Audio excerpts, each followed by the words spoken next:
Bienvenidos, ya estamos aquí como en exclusiva en este canal. Ya el Periodismo Sin Fronteras no funciona, funciona Living by Faith, Ministries Florida. Vamos a tratar temas muy específicos eh, para los creyentes. Bueno, y pues vamos adelante, vamos a seguir adelante con este tema que venimos tratando desde ya hace bastante tiempo. Muchas personas de todas las denominaciones y confesiones son como las descritas por el apóstol Pablo. Aquí en la palabra de Dios dice, zarandeados por cualquier corriente doctrinal, por el engaño de los hombres, por la astucia que lleva al error. Está en Efesios 4:14. Un asunto que nos atañe especialmente en esta época peligrosa, porque es una época muy peligrosa, previa a la inminente llegada de Señor Jesucristo por su iglesia. Dice 1 Timoteo 4:1, dice, el Espíritu dice expresamente que en los últimos tiempos algunos renegarán de la fe por prestar atención a espíritus seductores y enseñanzas diabólicas. Muchos de los que incluso se llaman creyentes están cayendo, como lo hemos visto. Ante tanto peligro, muchos se preguntan sinceramente, y en realidad es una pregunta sincera, válida, y me la han hecho. Se preguntan cómo hacer para reconocer la verdad. ¿Qué deben hacer? ¿A dónde deben ir? ¿Cuál es el segundo paso? Me dicen. A muchos les parece un verdadero acertijo el descubrir esa verdad y se angustian por hallar el favor de Dios, a quien consideran, por supuesto, injusto, escurridizo, hasta cruel. Y entonces estas personas se vuelven seguidores de hombres. Hace poco publiqué un video en Periodismo Sin Fronteras donde se habla de Agustín Laje, a quien yo le hice una entrevista que hablaba bien de una película que yo creo que estoy absolutamente seguro que va para formar parte de esa Agenda 2030, encaminar a la humanidad a una adoración de esa bestia, mm, a que la gente llegue a considerar como entregarle su poder a los gobiernos, no solamente la gente, los gobiernos, entregarle el poder a la ONU para combatir supuestamente la pedofilia. Entonces mucha gente se volcó allá y yo salí con un video que voy a publicarlo acá, viene aquí en este momento. Que los denunciantes de la pedofilia luzcan retadoramente el simbolismo globalista, el de la élite, que es la verdadera promotora de la pedofilia, ya dice mucho.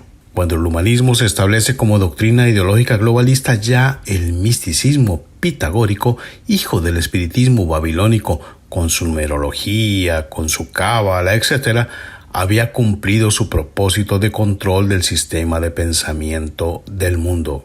En esa empresa ayudó Filolao, discípulo aventajado de Pitágoras. Nicolás Copérnico, estudioso de las matemáticas pitagóricas, es decir, de la ciencia de explicar la realidad usando la numerología babilónica espiritista, es financiado por Roma para que convierta en ciencia, mediante los números, la concepción del mundo de Babilonia. Pero su obra científica no habría avanzado sin la colaboración del luterano homosexual George Joachim Rheticus, a quien Copérnico le dirigió su tesis doctoral. Rheticus convence a Copérnico de publicar su obra sobre el nuevo modelo astronómico aristotélico, el heliocentrismo, y el polaco le dedica su obra a su amigo el Papa Pablo III, el mismo que aprobó la Orden de los Jesuitas. La obra se publica y Copérnico muere horas después. Aunque los jesuitas le habían pagado a Copérnico para que publicara sus necedades disfrazadas de ciencia,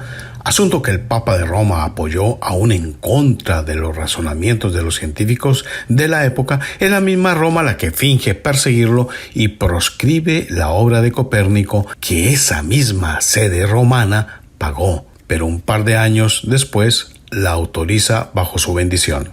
Una verdad irrefutable es que fue Roma quien obligó a sus sacerdotes a difundir como verdad la obra de Nicolás Copérnico, a pesar de que ésta contradecía las escrituras. Luego, después de que el populacho se indignó por la censura, Roma autoriza la obra de Copérnico en un drama puesto en escena sin igual. Con Galileo hicieron igual. Fingen perseguirlo, pero bajo la mesa le pagan su ciencia. El juicio de la Inquisición hacia Galileo duró unas pocas horas. Lo castigan con casa por cárcel, ya anciano. Galileo, siervo de los jesuitas al igual que Copérnico, se retiró a su cárcel, entre comillas, una casa lujosa pagada por Roma, y allí murió pocos años después, de viejo, tranquilo, en paz, como dirían hoy. No tardó mucho en que el modelo heliocéntrico se impusiera como ciencia, cuando no era más que una fábula. Así se empezó a imponer el humanismo, la filosofía aristotélica, valores de la antigüedad grecorromana sobre el cristianismo. Cambiaron la ciencia, cambiaron la concepción de la realidad, cambiaron la historia, cambiaron el calendario. Y eso es lo que domina hasta hoy. La estrategia siempre ha sido la misma. Hoy lo hacen con la película, por ejemplo, de Verástegui, Sons of Freedom, patrocinada y bendecida por jesuitas pedófilos, buscando que un gran movimiento mundial contra la pedofilia surja espontáneamente para que la ONU, patrocinadora de esos pedófilos, recoja ese sentir mundial. Cuando ese movimiento, que es controlado, no espontáneo, crezca, como lo está haciendo hoy en día, la ONU seguramente anunciará que va a liderar la lucha mundial contra la pedofilia internacional, y todos los gobiernos de nuevo entregarán su soberanía a esa bestia. Por supuesto, la ONU no va a luchar contra lo que promueve. Lo que busca es tener dominio, control sobre la niñez del planeta, con la excusa del peligro de redes oscuras de pedófilos, cuando la verdad es que esa bestia es la que patrocina esa abominación. Es el culto a Moloch. El modus operandi no lo cambian. Lo hemos advertido muchas veces, pero la disonancia cognitiva de muchos los hace seguir creyendo tonterías. Se sienten luchadores contra la pedofilia, solo por ver una película patrocinada por pedófilos y recomendarla en redes. Es el mismo modelo de siempre, diseñado por las élites que son pedófilas, pero las masas que lo siguen no son más que tontos, aunque se crean protagonistas de la historia. Entonces, después de este video, pues mucha gente quedó absolutamente eh, choqueada y preguntaba, pero bueno, entonces si usted dígame cuál es el segundo paso, qué hay que hacer, o sea, cómo hacer. Ahí en el mismo programa que está el link acá también lo dice uno de los que me entrevistaron. Entonces, estas personas, yo creo que las que se preguntan eso se vuelven seguidores de hombres, se vuelven seguidores de hombres que se hacen llamar pastores, maestros, ancianos, apóstoles, concilios, mesías, líderes, cuerpo gobernante, esclavo fiel y discreto, etcétera, etcétera, etcétera. Basura todo. Estos hombres se convierten más en un obstáculo para la relación del creyente con Dios que un facilitador de la misma. Desvían hacia ellos mismos la obediencia debida hacia el único cabeza que es Cristo, y alegan que Jesús les delegó su autoridad sobre sus ovejas y que, por tanto, quien les desobedece a ellos están desobedeciendo al mismo Dios, sin ninguna prueba. Eso es un atrevimiento. Entre las múltiples y torcidas enseñanzas de esas denominaciones cristianas, entre comillas, están los famosos ministerios. Hay que mencionarlo, ya más adelante van a entender por qué. Estos ministerios son entendidos como cargos en una jerarquía eclesiástica, entre las cuales está el pastorado, un ministerio que debe ejercer gobierno, según dicen ellos. En estas iglesias de la cristiandad, el pastor se encarga de gobernar un grupo de fieles, instruirlos, se hace responsable ante Dios de la salvación de cada alma. Los pastores que me están viendo saben de qué estoy hablando, y los fieles también. Entonces, la reunión de fieles le deben obediencia y respeto a estas personas. Desobedecer al pastor es desobedecer a Dios, y quien lo haga traerá sobre sí terribles maldiciones que podrán pasar de generación en generación. Ellos dicen que por 10 generaciones. Bueno, si a cada cristiano, como asegura una cartilla, la cartilla doctrinal de Asambleas de Dios, eh, si a cada cristiano le es dada la autoridad sobre cada dimensión, tanto natural como espiritual, para reinar como agente de Dios, entonces ya podemos imaginarnos la clase de autoridad que alegan detentar los pastores, una autoridad sobre autoridad. En ese orden de ideas, cuando un pastor es sorprendido en un pecado grave, robo, como adulterio, etcétera, el llamado es, le dicen a uno en las iglesias, usted tiene que fijar la vista en Dios y no en los hombres. Eso dice. Esto traduce que la persona debe seguir en la misma iglesia, donde el representante de Dios lidera y cayó en este pecado, en este delito. Debe seguir en la misma iglesia bajo el mismo pastor, obedeciéndolo con sumisión. La verdad sea dicha, muchos no entienden qué cosa significa eso de fijar su vista en Dios y no en los hombres en estas circunstancias. Para tener a las ovejas rebaño, en términos ya, digamos lo peyorativo, fieles al pastor y a la denominación, se enseña que uno debe permanecer donde Dios lo puso. O sea, si usted conoció a Cristo en las Asambleas de Dios, en la CMI, en la de Cañas, en la de Cashluna, donde sea, uno tiene que quedarse ahí porque Dios lo puso ahí, que alejarse de ahí es un asunto de rebeldía y traerá una maldición de Dios por rebeldía. Bueno, para ser francos y directos, una oveja que se va para otra iglesia es una fuente de ingresos que se pierde. Como apoyo bíblico para evitar la fuga de ovejas o la desobediencia al pastor pecador, eh, se escogen ejemplos como el de David, obediente al corrupto y torcido Saúl, el ungido de Dios, que es un caso que no tiene nada que ver con esto que más adelante podremos analizar bien profundamente. Entonces, así las cosas, no es de extrañar que los creyentes que no han verificado en las escrituras semejantes afirmaciones o que han sido engañados por los mismos pastores que les enseñan textos fuera de contexto como pretexto, obedezcan ciegamente a los hombres y los consideren como sus pastores, como sus gobernantes, como sus intermediarios, su autoridad espiritual, intermediarios entre Dios y ellos.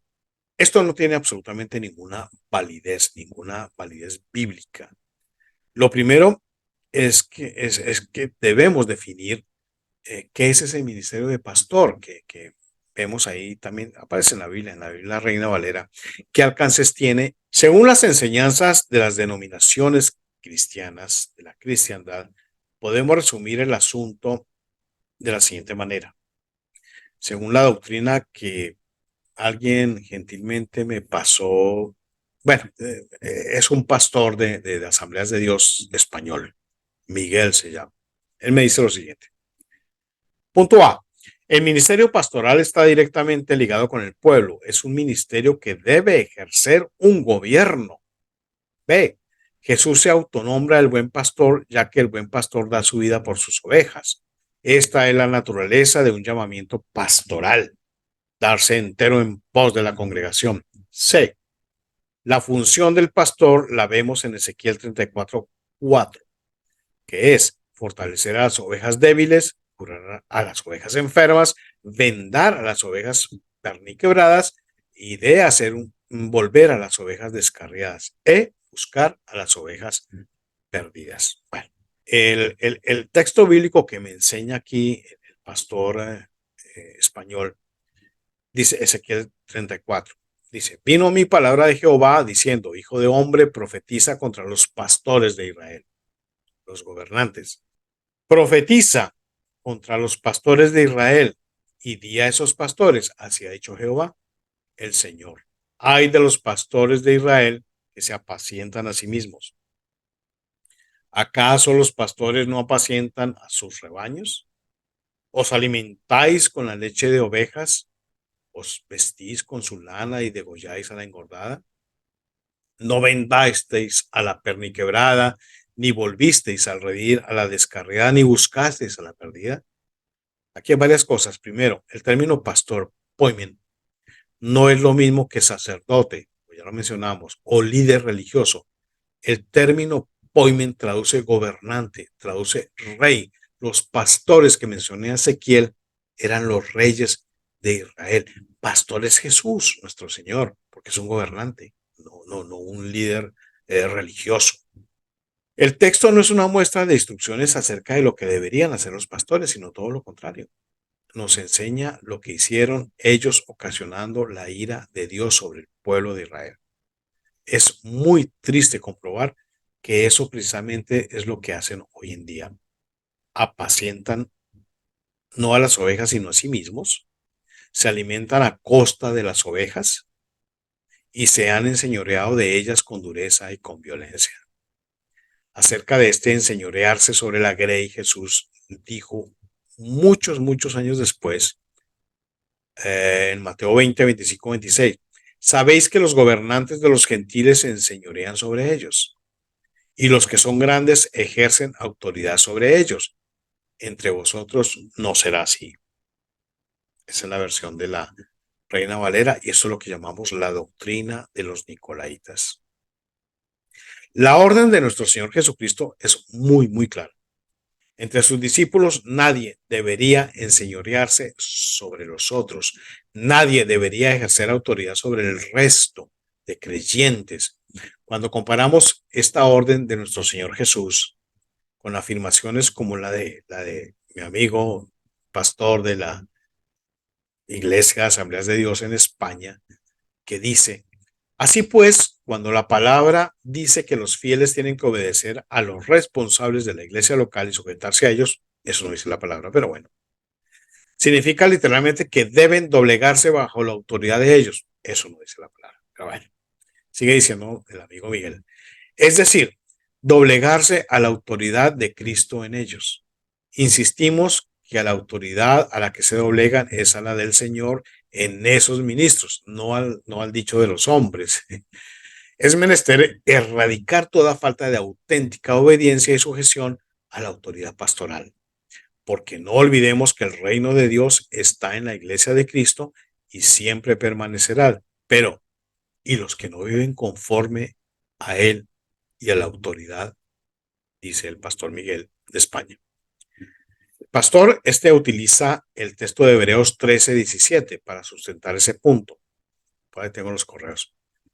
Dice: obedeced a vuestros pastores y sujetaos a ellos, porque ellos velan por vuestras almas como quienes han de dar cuenta, para que lo hagan con alegría y no quejándose, porque esto no es provechoso. Hebreos 13:17. Ese texto lo he mencionado mucho en estos estudios.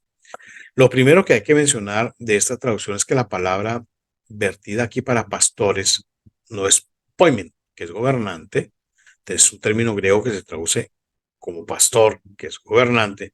La palabra usada en este pasaje, al igual que en Hebreos 13:7, no es poimen, sino hegeomai, una forma verbal que puede vertirse como aquellos que llevan la delantera, aquellos que los guían, aquellos entendidos, aquellos que os estiman. Y también puede usarse una forma más fuerte, pero nunca gobernante, aquellos que os conducen. En cuanto a obedecer, la palabra griega aquí es peitzo, de peitomai, que puede traducirse como confíen, estén convencidos o estar convencidos, crean, déjense persuadir. Y también, por supuesto, existe esa opción de obedezcan. Así que obedecer solamente es una de las muchas posibles traducciones. Todas las demás acepciones nos indican una acción de dejarse persuadir, dejarse convencer, dejar creer, dejarse llevar. Entonces viene la pregunta: ¿por qué debería escogerse esta acepción autoritaria si el pasaje no lo amerita, ni tal muestra de autoritarismo tiene apoyo en el resto del Evangelio? Bien interesante.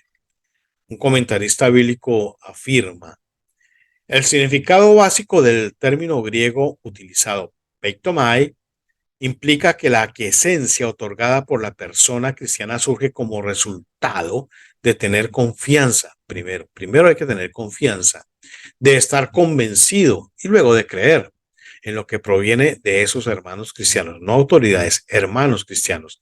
Y sobre esa base, él o ella, depende si es femenino o masculino, el creyente responde positivamente, con todo. Aun si se tradujera obedecer a quienes lleva la delantera, implicaría esto automáticamente una virtual sumisión hacia personas que llevan esa delantera.